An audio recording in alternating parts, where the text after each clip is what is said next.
भेड़िया आया। आज से कई सालों पहले यहाँ से कोस मील दूर पहाड़गंज नाम का एक गांव हुआ करता था, जिसमें रहता था एक बड़ा शरारती लड़का जिसका नाम था चिंतन। चिंतन के पास कई सारी भेड़ थीं, जिन्हें चराने वो जंगल के पास के इलाके में जाया करता था। वहीं पर बड़े बड़े खेत भी होते थे, जिनमें गांव के किसान खेती किया करते थे। हर रोज सुबह वो अपनी भेड़ों को चराने ले जाता और शाम तक वापस घर लौट आता। पूरा दिन भेड़ बकरियां घास चरती और चिंतन बैठा बैठा ऊबता रहता। इस वजह से वह हर रोज खुद का मनोरंजन करने के नए नए तरीके, नई नई शरारतें ढूंढता रहता था। एक दिन उसे एक नई शरारत सूझी। उसने सोचा, क्यों ना इस बार कोई शरारत इन किसानों के साथ की जाए। यही सोचकर उसने जोर जोर से चिल्लाना शुरू कर दिया, बचाओ बचाओ, भेड़िया आया, भेड़िया आया। उसकी आवाज सुनकर किसान लाठी और डंडे लेकर दौड़ते हुए उसकी मदद करने आए।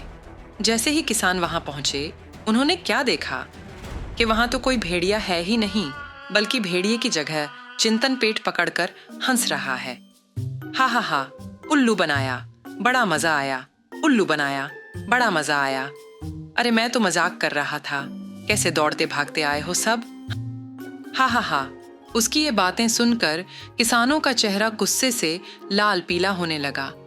एक किसान ने कहा, हम सब अपना काम छोड़कर तुम्हें बचाने आए हैं और तुम हंस रहे हो। पर चिंतन बस हंसता रहा, हंसता रहा, हंसता रहा और किसान अपने अपने काम की ओर लौट गए। कुछ दिन बीतने के बाद किसानों ने फिर से चिंतन की आवाज सुनी, बचाओ बचाओ, भेड़िया आया, भेड़िया आया। यह सुनते ही वो फिर से चिंतन की मदद करने के लिए दौड़ पड़े। दौड़ते हाँफते किसान वहां पहुंचे तो क्या, चिंतन अपनी भेड़ों के साथ आराम से खड़ा है और गांव वालों की तरफ देखकर जोर जोर से हंस रहा है। इस बार किसानों को और गुस्सा आया। उन सभी ने चिंतन को बहुत बुरा भला कहा, लेकिन चिंतन, उसे अक्ल न आई। चिंतन ने फिर 2-3 बार ऐसा ही किया और मजाक में चिल्लाते हुए किसानों को इकट्ठा कर लिया। लेकिन अब किसानों ने चिंतन की बात पर भरोसा करना बंद कर दिया था और एक दिन सच में असली भेड़िया आ गया। चिंतन डर गया, पेड़ पे चढ़ गया और चिल्लाने लगा, बचाओ बचाओ, भेड़िया आया, भेड़िया आया। किसान अपने खेतों में काम कर रहे थे और उन्हें चिंतन के चिल्लाने की आवाज आई, बचाओ बचाओ, भेड़िया आया, भेड़िया आया। लेकिन इस बार किसी ने भी उसकी बात पर गौर नहीं किया। सभी आपस में कहने लगे कि इस चिंतन का तो काम ही है दिन भर यूं मजाक करना। हम कई बार उल्लू बन चुके हैं, लेकिन इस बार नहीं, आज हम नहीं जाएंगे। चिंतन लगातार चिल्लाता रहा, अरे कोई तो आओ, मेरी मदद करो, इस भेड़िए को भगाओ। लेकिन इस बार कोई भी उसकी मदद करने वहां नहीं पहुंचा। चिंतन ने अपनी आंखों से अपने भेड़ों को भेड़िए का खाना बनते देखा और रोते रोते बोला, यही मेरा सबक है, बेईमानी से, झूठ बोलने से फायदा नहीं होता, होता है तो बस नुकसान। ईमानदार भोला और बेईमान उस्ताद। एक बड़ी नगरी में बड़े महाराजा रहते थे और उन बड़े महाराजा का एक बड़ा राजमहल था। उस बड़े राजमहल का एक बड़ा राजद्वार भी था, जिस राजद्वार पे रात को पहरा देने का काम करते थे 2 द्वारपाल। एक का नाम था भोला और दूसरे का नाम था उस्ताद। भोला नाम की तरह ही भोला था और अपना काम बड़ी ईमानदारी और सच्चाई से करता था। और उस्ताद बेईमानी करने में बड़ा उस्ताद था। वो छोटी बातें करके, बातों को घुमा के लोगों को परेशानी में डालता था और खुद मजे लुटता था। एक दिन हुआ यूं कि भोला की तबीयत अचानक बिगड़ गई। उसे बड़ा तेज बुखार चढ़ा, लेकिन भोला फिर भी अपना कर्तव्य निभाने के लिए राजद्वार पर पहरा देने पहुंच गया। उसकी हालत देखकर उस्ताद हंसते हुए बोला, हा हा, आ गया महाराज का ईमानदार सिपाही। अरे तबीयत ठीक नहीं थी तो आया ही क्यों? तो भोला ने कहा, अगर मैं नहीं आता तो मेरा काम किसी और को करना पड़ता। और मैं मेरी वजह से किसी और को तकलीफ नहीं देना चाहता। उस्ताद फिर से हंसा और बोला, भोला तू तो सच में बड़ा भोला है रे। कुछ घंटे बीत गए। भोला पूरी तरह से थक चुका था। उस्ताद ने उसे कहा, तुम चाहो तो कुछ देर बैठ जाओ, अगर कोई आए तो मैं तुम्हें आगाह कर दूंगा, फिर तुम खड़े हो जाना। वैसे तो उस्ताद भरोसेमंद इंसान नहीं था, लेकिन भोला तो भोला था और उसका बदन भी टूट रहा था, तो उसने उस्ताद पर विश्वास रख लिया। उसे धन्यवाद कहा और नीचे बैठ गया। भोला को बैठकर बड़ा आराम मिला। इतना आराम मिला कि उसकी पलकें भारी हो गई और उसे गहरी नींद आ गई। और फिर उसकी नींद खुली तो सुबह हो चुकी थी और उसने देखा कि उस्ताद कुछ लिख रहा है। भोला हड़बड़ाकर उठ खड़ा हुआ और बोला, माफ करना उस्ताद, बुखार की वजह से कब नींद लगी पता ही नहीं चला। उस्ताद बोला, अरे अरे मुझसे माफी मांगने की कोई जरूरत नहीं। हाँ, लेकिन ये मेरी लिखी चिट्ठी जब महाराज पढ़ेंगे तब शायद तुम्हें उनसे माफी मांगनी पड़ेगी। भोला हैरान हुआ और बोला, ऐसा क्या लिखा है तुमने इस चिट्ठी में? तो उस्ताद ने कहा, मैंने बस इतना ही लिखा है कि कल रात भोला द्वारपाल सो रहा था। भोला घबरा गया और बोला, अरे लेकिन ये तो आधा सच है। इसे पढ़कर उन्हें लगेगा कि मैं आलसी हूँ, अपना काम ठीक से नहीं करता, मुझे तेज बुखार था, ये भी तो लिख दो। तो उस्ताद बोला, आधा सच हो या पूरा सच, जो सच है वो तो सच है ना, और जो सच है वो तो मैं महाराज को बताकर ही रहूंगा। उस्ताद चिट्ठी लेकर महाराज के पास चला गया। महाराज नाराज हुए और उन्होंने भोला की 1 महीने की तनख्वाह काट दी। भोला की आंखों में आंसू आ गए, लेकिन कुछ ही पलों में ये आंसू अंगारों में बदल गए और भोला ने अपने मन में ठान ली कि इस बात का बदला वो लेकर रहेगा। 1 हफ्ते बाद शाम को भोला पहरा देने राजद्वार पे पहुंचा। उसके चेहरे पे एक बड़ी सी मुस्कान थी।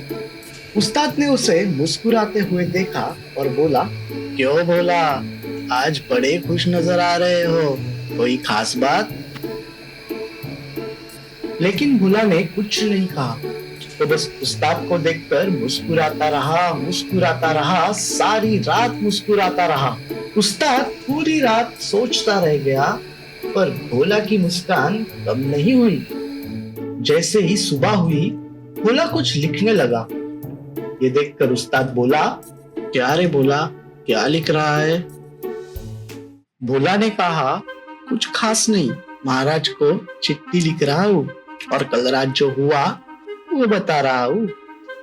उस्ताद हड़बड़ा कर बोला, क्या? लेकिन कल रात तो कुछ भी नहीं हुआ, फिर तू क्या लिख रहा है? भोला ने कहा, मैं बस इतना लिख रहा हूँ, बड़े दिनों बाद मैंने देखा कि कल रात उस्ताद द्वारपाल बिल्कुल भी नहीं सोए। ये सुनकर उस्ताद आग बबूला हुआ और बोला, इसका क्या मतलब हुआ? मैं कभी नहीं सोता। तो भोला बोला, वही तो मैंने लिखा है कि तुम नहीं सोए। तो उस्ताद चिढ़कर बोला, लेकिन ये पढ़कर महाराज को लगेगा कि मैं बस कल ही नहीं सोया, बाकी सारी रातें मैं सोता रहता हूँ, जो कि झूठ है। तुमने बस आधा ही सच लिखा है। तो भोला मुस्कुराते हुए बोला, आधा सच हो या पूरा सच, जो सच है वो तो सच ही है ना, और जो सच है वो तो मैं महाराज को बताकर ही रहूंगा। ये सुनकर उस्ताद के होश उड़ गए। उसे पता चल चुका था कि भोला वही खेल खेल रहा है जो कभी उसने भोला के साथ खेला था। उस्ताद ने भोला को रोकने की बहुत कोशिश की, पर भोला रुका नहीं। भोला अपनी चिट्ठी लेकर महाराज के पास चला गया। महाराज ये चिट्ठी पढ़कर इतने नाराज हुए कि उन्होंने उस्ताद को नौकरी से ही निकाल दिया और उस्ताद रोते हुए पछताते हुए महल से निकल गया। तो दोस्तों, इससे हमें सीख मिलती है, जैसी करनी वैसी भरनी। राम, श्याम और भालू। एक गांव में राम और श्याम नाम के दो दोस्त रहते थे। वो हमेशा एक साथ खेलते थे, मजे करते थे और एक दूसरे को अपना सच्चा दोस्त मानते थे। पर क्या वो सच में एक दूसरे के सच्चे दोस्त थे? ये तो आने वाला वक्त ही बता सकता है। तो हुआ यूं कि एक बार राम और श्याम ने सोचा कि आज कुछ हैरतअंगेज कारनामा करते हैं। उन्होंने किसी से सुना था कि उनके गांव के पास जो जंगल है, उस जंगल के बीचों बीच एक बड़ा खूबसूरत झरना है, जिसमें नहाने का मजा बड़ा ही अनूठा है। फिर क्या था, राम और श्याम झरने की तलाश में निकल पड़े जंगल की ओर। वो दिन भर चलते चलते शाम हुई और फिर रात घिर आई, लेकिन झरना कहीं भी दिखाई नहीं दिया। फिर भी शाम चलता रहा, लेकिन राम के अब डर के मारे पसीने छूट रहे थे। वो शाम से बोला, शाम, हमें वापस चलना चाहिए। इस जंगल में जरूर जंगली जानवर होंगे। इस पर शाम बोला, राम मेरे दोस्त, डरो नहीं, मैं हूं ना। कोई भी खतरा आ जाए तो भी मैं तुम्हारा साथ नहीं छोड़ूंगा। आखिर मैं तुम्हारा सच्चा दोस्त जो हूं। हम दोनों साथ मिलकर हर मुश्किल का सामना करेंगे। और अचानक एक भालू उनके सामने आ गया। राम और श्याम दोनों डर गए, जोर जोर से चीखने चिल्लाने लगे। उनका शोर सुनकर भालू गुस्सा हो गया और उनकी ओर बढ़ने लगा। भालू को अपनी तरफ आते देख श्याम डर के मारे तुरंत ही एक पेड़ पर चढ़ गया। उसने सोचा कि राम भी पेड़ पर चढ़ जाएगा, लेकिन राम को पेड़ पर चढ़ना नहीं आता था। उसने श्याम की तरफ हाथ बढ़ाया और कहने लगा, श्याम मेरे दोस्त, मुझे भी ऊपर खींच लो, मुझे पेड़ पर चढ़ना नहीं आता। ये सुनकर श्याम डरते डरते बोला, नहीं नहीं भाई, तुम्हारा वजन बहुत ही ज्यादा है। तुम्हें खींचने के चक्कर में मैं भी नीचे गिर जाऊंगा और भालू हम दोनों को खा जाएगा।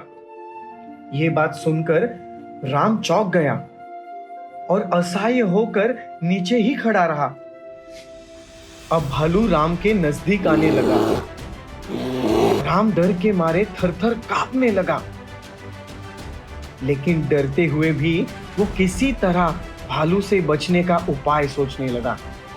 सोचते सोचते एक उपाय उसके दिमाग में आया और वो तुरंत जमीन पर गिर पड़ा।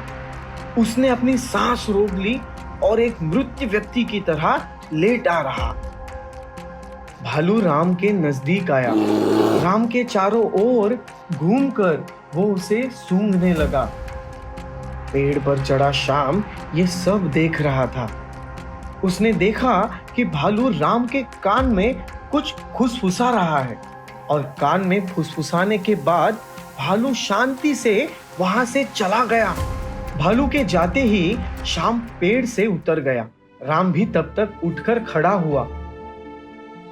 श्याम ने राम से पूछा, राम मेरे दोस्त, जब तुम जमीन पर पड़े थे तो मैंने देखा कि भालू तुम्हारे कान में कुछ फुसफुसा रहा था। क्या वो तुमसे कुछ कह रहा था?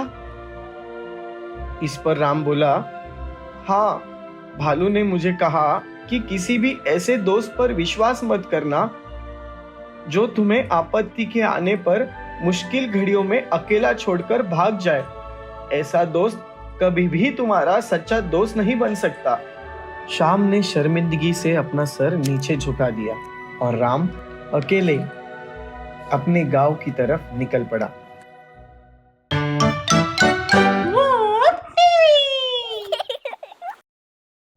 ऐसी अद्भुत कहानियों को देखने के लिए सब्सक्राइब कीजिए, लाइक कीजिए और बेल आइकॉन को दबाइए।